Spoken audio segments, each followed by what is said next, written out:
state your name for the record. My name is Lori Ford. I am with the DCS Oversight Group.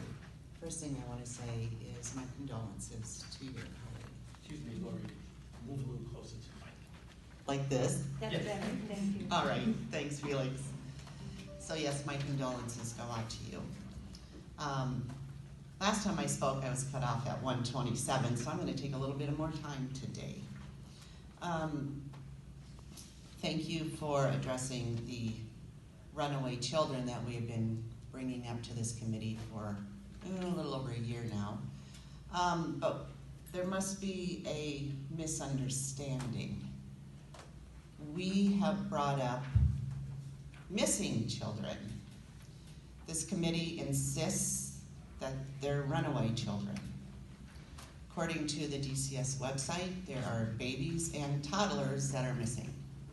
I do not believe toddlers and babies have the capability of running away, so I'm hoping that missing children get addressed today.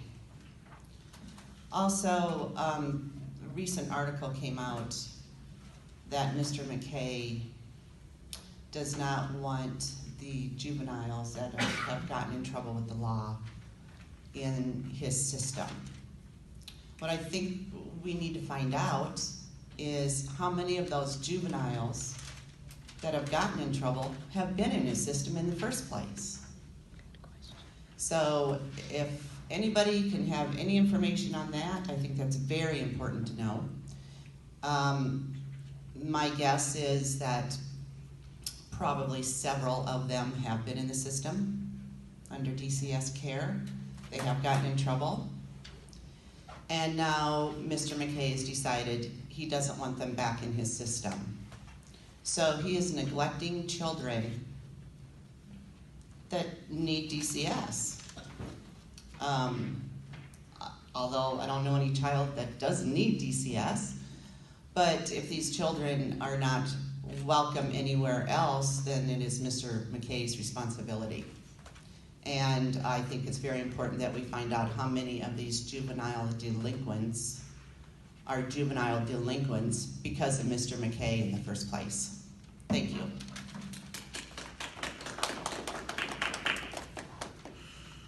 I do want to remind everyone that we hear the comments, but unless the issue is something that's on the agenda, we cannot respond. We could put it on a future agenda, but we can't respond as of this moment. Malinda Sherwin, please. Hi. With regard to what Lori Ford just said, the state makes a terrible parent. Could you identify yourself for the record? Malinda Sherwin. I'm with DCS Oversight Group too. I just spoke to Mr. Faust regarding the children who are marked runaways and then the children who are marked no ID placement. So I'd like to know what no ID placement is and what it means. I'd also like to know that if the children are missing, you know, I talk to lots of kids who are foster kids. I see them in schools, they run away. No one is identified, they're not even looked for. They're gone for weeks and weeks at a time and no one looks for them. And it is also said that the cases are closed after 6 months. Now, Mr. Faust said that dependency judges decide when to close the cases.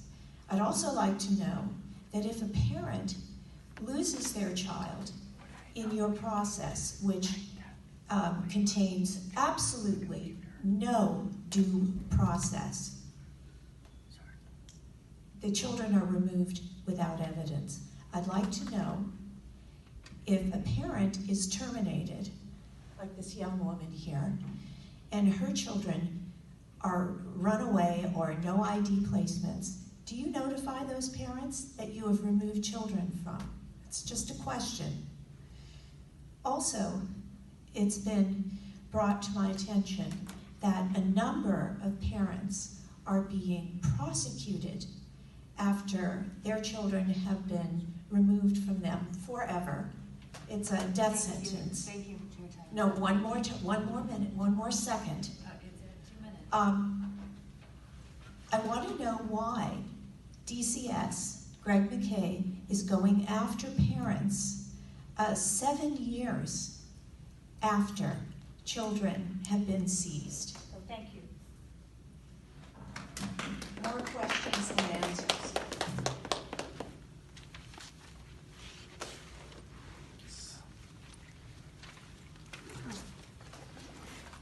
Are they calling names? Okay. Still going. I will read it. Sorry to interrupt.